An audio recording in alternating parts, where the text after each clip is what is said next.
Hello and welcome back to Chasing Excellence, a show about chasing what truly matters. My name is Patrick Cummings. As always, I'm here with Ben Bergeron. How the heck are you? I'm doing well. Yeah, thanks, Patrick. Excited to be here.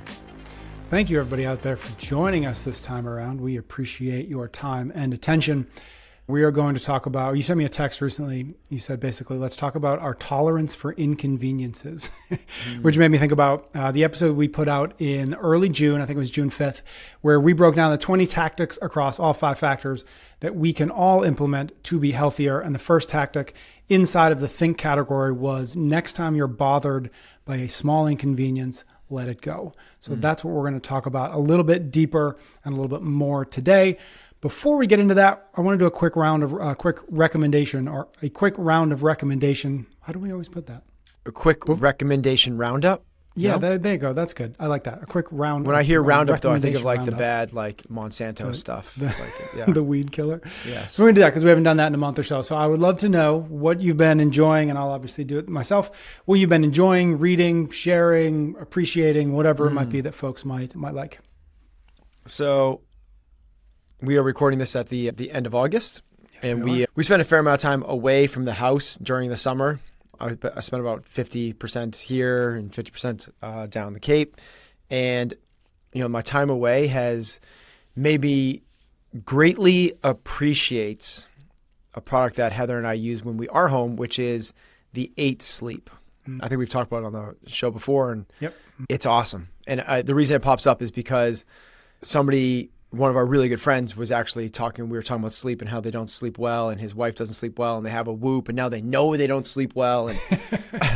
And, what is the recommendation? The Whoop is cool because it does give you really good data, as does the 8 Sleep. And what is interesting is there is a fair amount of misalignment. Yeah, difference, right? Yeah, big difference. Yeah. So I'm not here to say one analytics are better than the other, but the 8 Sleep improves your sleep, which is, so it's really cool. So like the short version is it's like this mattress cover you put on your mattress, and you can control the temperature, your side different than your spouse's side, and it can change throughout the night, and it can learn you as well, and it can automatically change to be the perfect temperature for you. So keeps you asleep in a deeper sleep longer. And, when you're away from it, you miss it. So it's expensive, but man, like sleep's important, and maybe I'm really appreciating it because we also went to a concert on 2 nights ago, and this was a country fest at Gillette Stadium.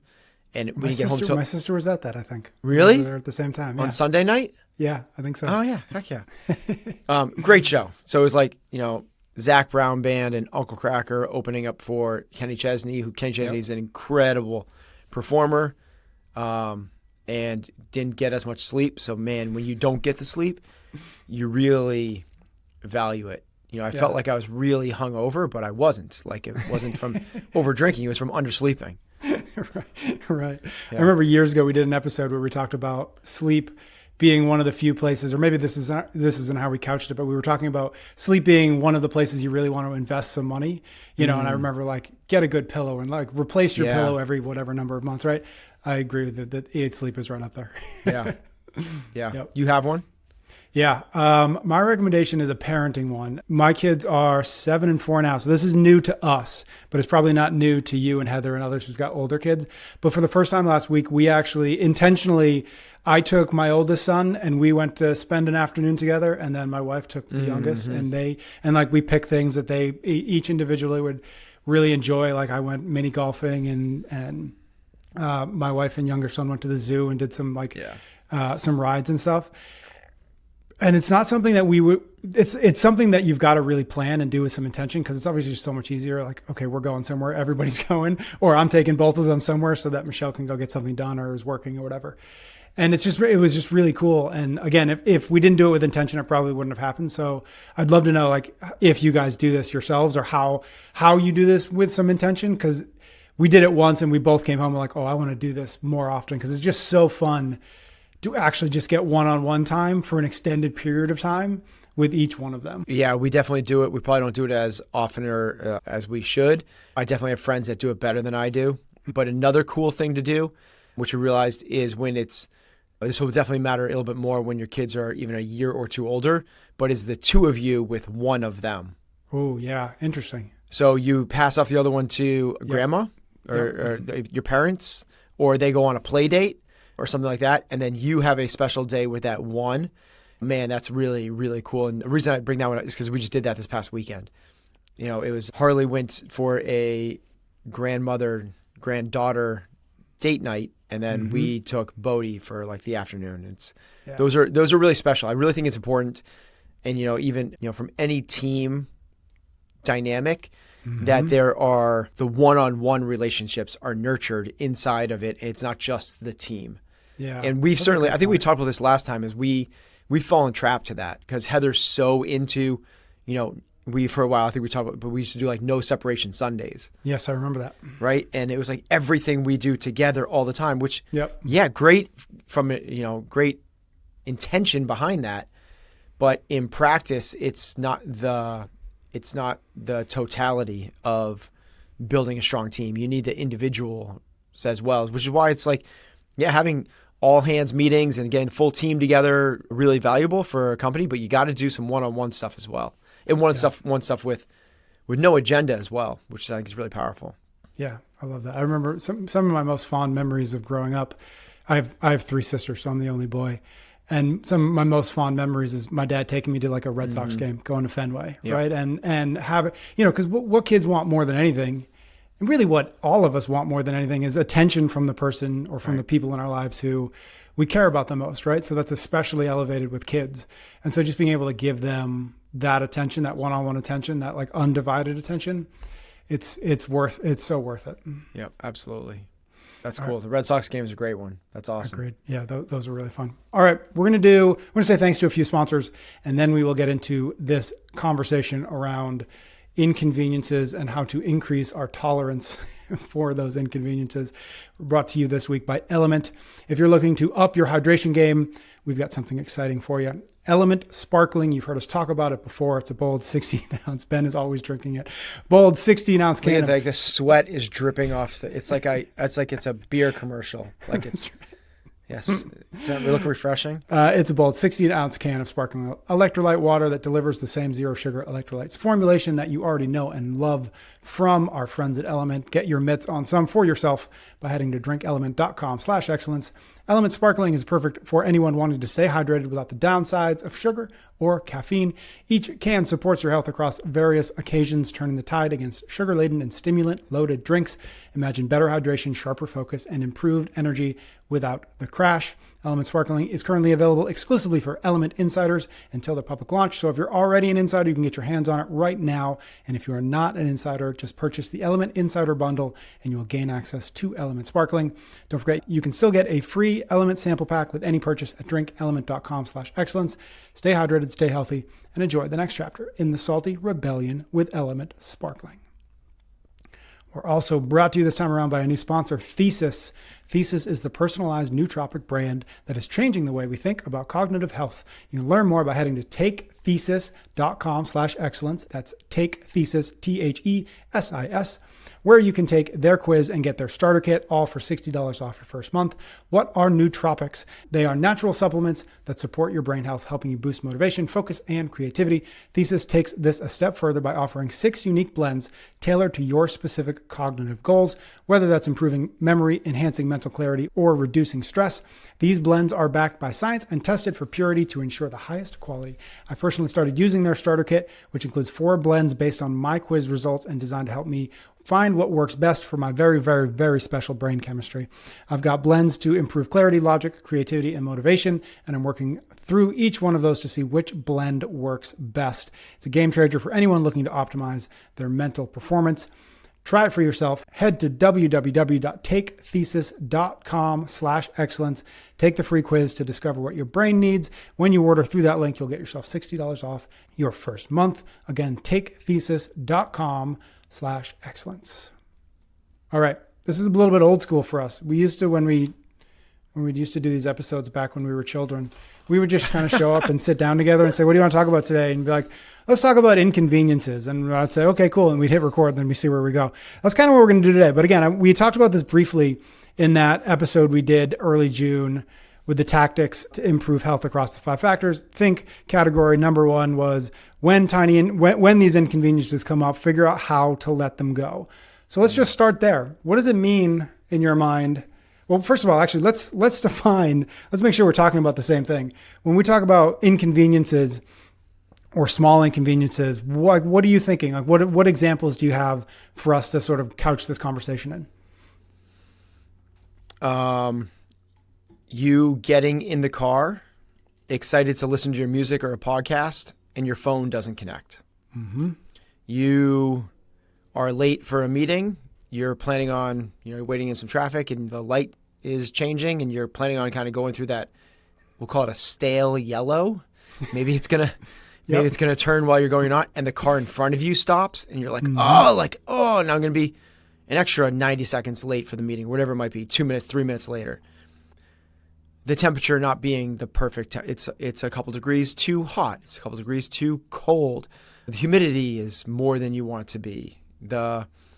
You have a certain spot in the gym that you like to work out in, or in your, in your office, you always have lunch in a certain spot and that's not available to you, or you're ordering food and it's taking longer than expected, or there's a line for whatever, the bank, or I don't know if people still go to banks. Where are their lines? There's a line at Dunkin' Donuts or Starbucks or whatever it might be. Like, I'm sorry, I'm really, really like small. Mm-hmm. Small inconveniences. Small, everyday, unavoidable. Yeah. Yes. Like, we're all going to bump into them.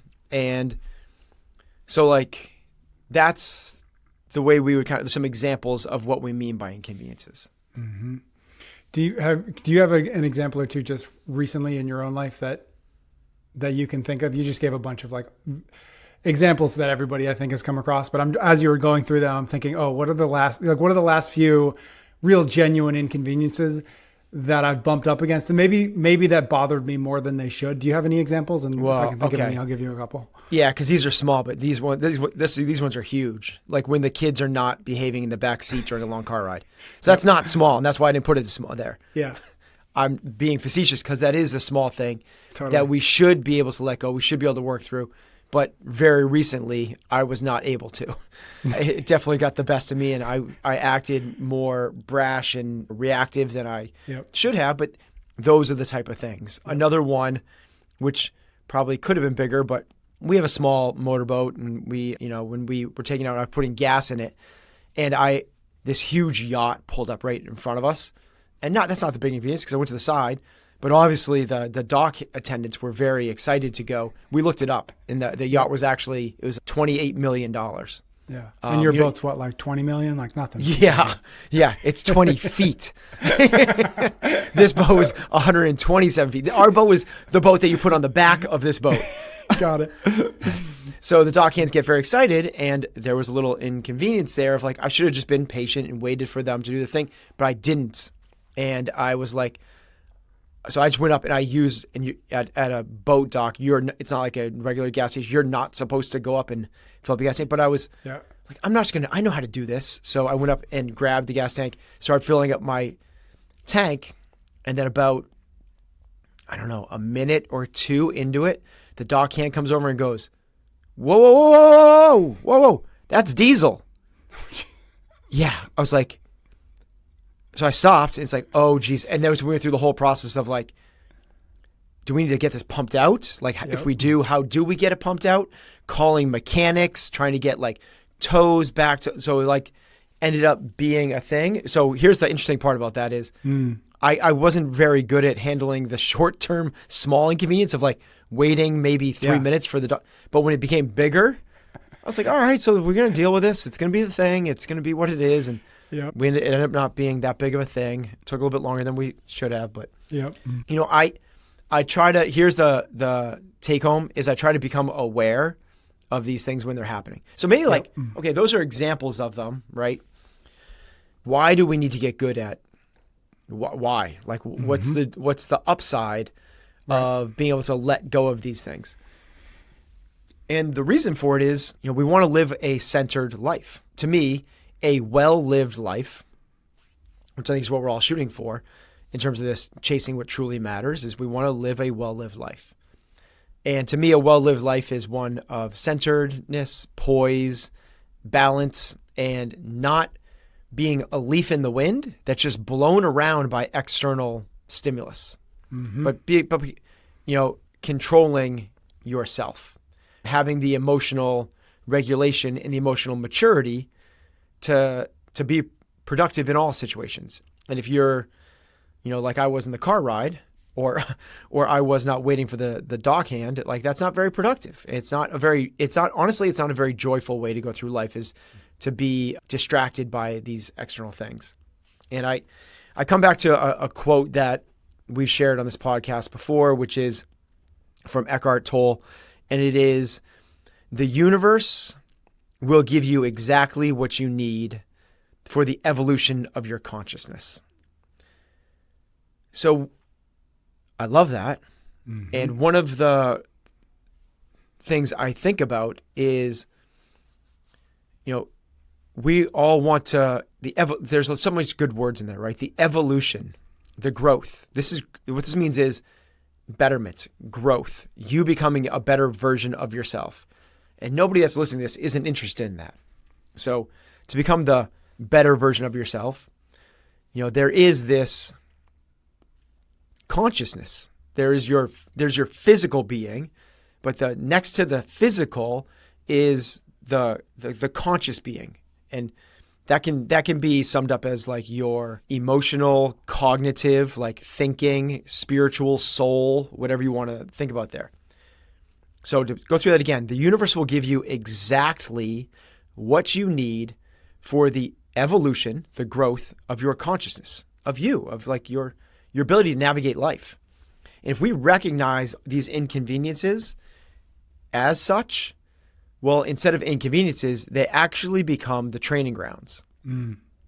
And just like you want to build bigger, stronger muscles, and you want to become a fitter, more capable physical being, the way you do that, you don't get to do that without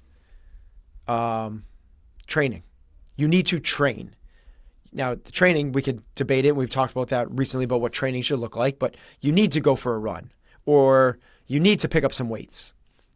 And here's the take on that. If someone's going to the gym for the very first time, I do not want them to get underneath 500 pounds and try to back squat it. That's not minor. That's major. Here's the deal is no one becomes aware of the importance of this until something major happens. Yep. And when something major happens, they're untrained for it. So what we can do is realize this part of your being is, I like the way, our friend Chris Irwin talks about this from Rare Sense. He says it's training, not treatment. And if you want to be mentally fit, think of it in terms of the sick, well, fit continuum. You need to train. You don't just become fit without training.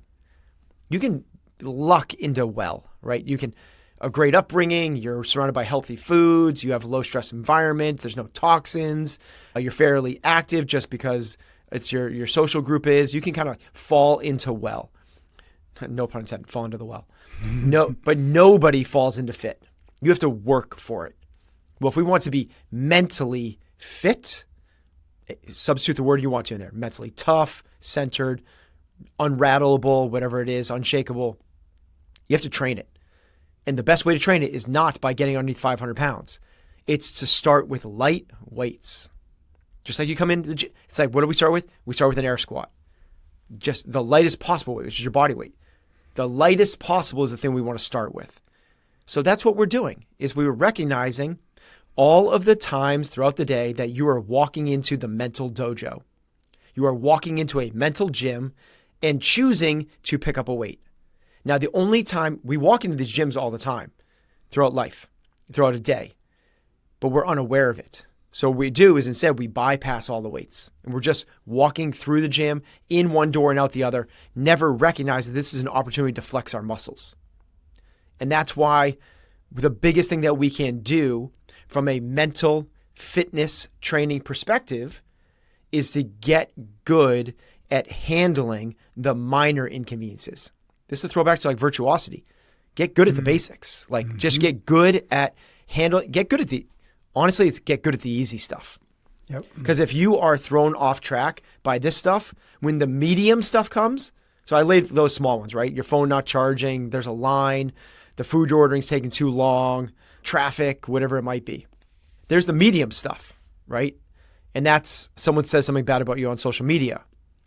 The gym takes a picture of you that you think is incredibly unflattering and posts it on social media. It is your kid coming home saying they got bullied at school. It is your boss saying you have to work the weekend. Those are the medium stuff. I'm not even saying like handle those, but if you won't work on the small ones, those things are going to rock you and they shouldn't rock you.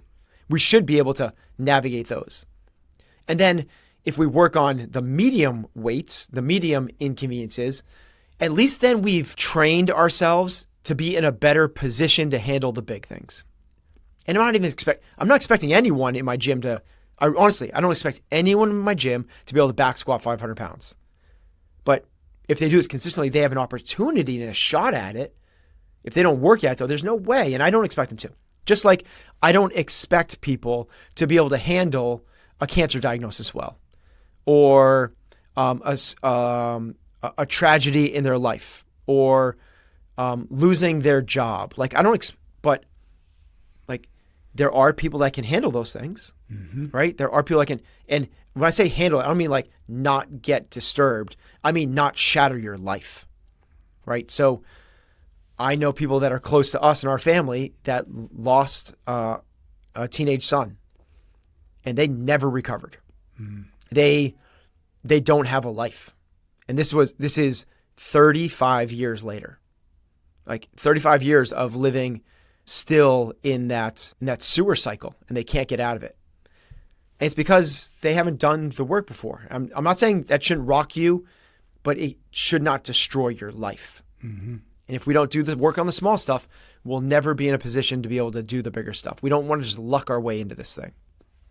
Yeah, that makes me think about, if we use the parallel or the metaphor of the gym and as something as simple as an air squat, right? We can think about these inconveniences almost as just simple reps. Every single inconvenience, traffic, long line, whatever, is just another air squat.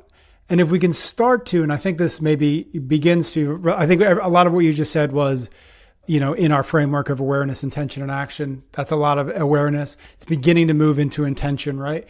And if we were to move that to that third step, that action, and this is more a question, even if I don't pose it as such, but is if we can start to reframe those inconveniences as another rep, another air squat, another pull-up, not because we know when we go to the gym that one air squat or that fifth air squat or that 52nd air squat, like we're not getting that much fitter by each individual rep, but it's the accumulation of all of those reps over the days and the days and the days that puts us in a position when Coach Ben says, okay, put 250 on the bar, I think you can do it. You are at least closer to being able to back squat that than you were on day one when you hadn't done an air squat in 7 years or whatever it might be.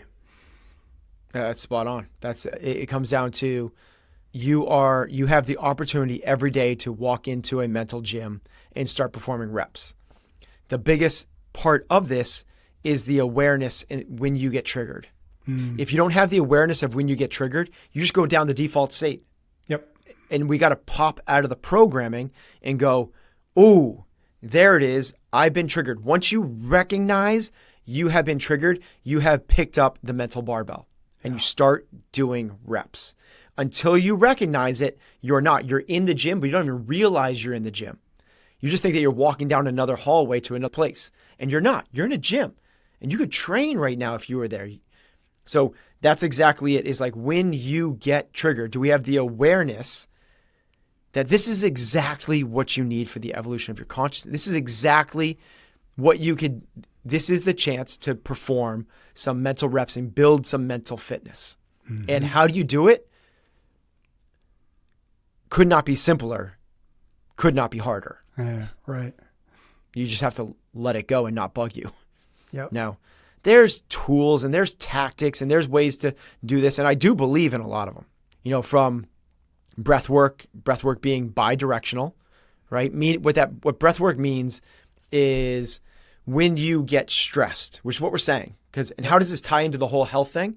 What we're saying is if something like this, like a line, like your food being late, like what someone says to you in response to something, like traffic, if those things cause you stress, they are putting you in a chronic state of fight or flight, or they're putting you chronically into a sympathetic nervous system.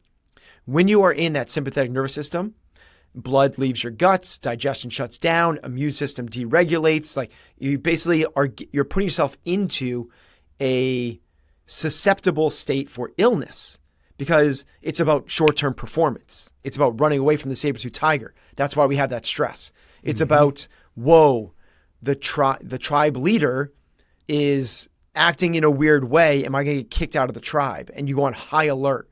It's not about building the immune system and the pathogens, fighting off the little potential viruses. It's about now, like blood to the extremities, run away or fight or whatever it might be. It's an amazing system. But system is not built for chronic stress. And what we need to do is make sure we're not putting ourselves in chronic stress. How do we do that? We learn to handle tiny little stresses. That's what it is. How do you handle them? Well, one of the ways is when you become in a stress state, you become short of breath. It's what your body's doing to try to get you ready to fight, flight, or whatever it might be. But breath works bidirectionally. You can actually control your nervous system through your breath, not just your nervous system controls your breath. And this is where breath work comes in. And learning to breathe correctly. I'm not saying you need to do Wim Hof or hire a breath coach. I've done both of those for extended periods of time. What I'm saying is just recognize that a few big breaths from your belly, and not this from the chest, but deep, like, yeah,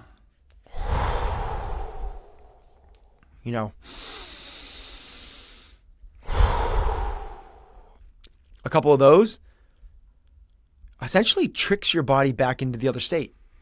And it's like your body is like really in tune. We're just like other animals. If we feel it, like even the shapes of your eyes change in the stress state. Like your body is like all of your arteries and veins start to constrict. Your blood pressure goes up. Like there's a lot that goes into it. And we want to get good at not getting rattled by the things that shouldn't rattle us. Mm-hmm. And this is where it's, super simple, but really hard. Whether it's breath work or you reframing it or just telling yourself you're in the mental dojo or realizing that this is actually a good thing because it's for the evolution of your consciousness, recognizing that there is no such thing as good or bad, but thinking makes it so, realizing that everything in life has a seasonality to it. To pretend that there is no winter is ridiculous. There is a time of scarcity and cold and death. And then there's another time for life and regeneration and spring. Like it's just you taking a higher, bigger approach to this. Is this truly going to matter in 5 years? We'll actually even remember this, taking some perspective to it, some perspective to the fact that you are but one of 8 billion of these little animals we call humans walking around the planet Earth. And while this is the biggest, most important thing in your life, you're just watching your own movie screen and everyone else has their other movie screens, which they are the stars or the villains of. It's like understanding how to work through this. The tools are everywhere, but the biggest thing is we want to get to the understanding that what we need to be able to do is let it go. Mm-hmm. We just need to, however you want to get there, it's up to you. But here's a minor inconvenience. I'm not going to let this rattle me. I'm just going to let it go. Love it. I'm going to wrap it up there. 2 quick things. 1, wherever you are listening or watching this, make sure you subscribe so you don't miss another episode. And 2, if you want a little bit more, chasingexcellence.email is where you can get it. Sign up for our free newsletter. And if you'd like, even join us in the Chase Club, which is our premium membership, get ad-free episodes, bonus content, book clubs, and some more things we're working on. Thanks everybody out there for listening. We'll be back soon for a brand new episode of Chasing Excellence.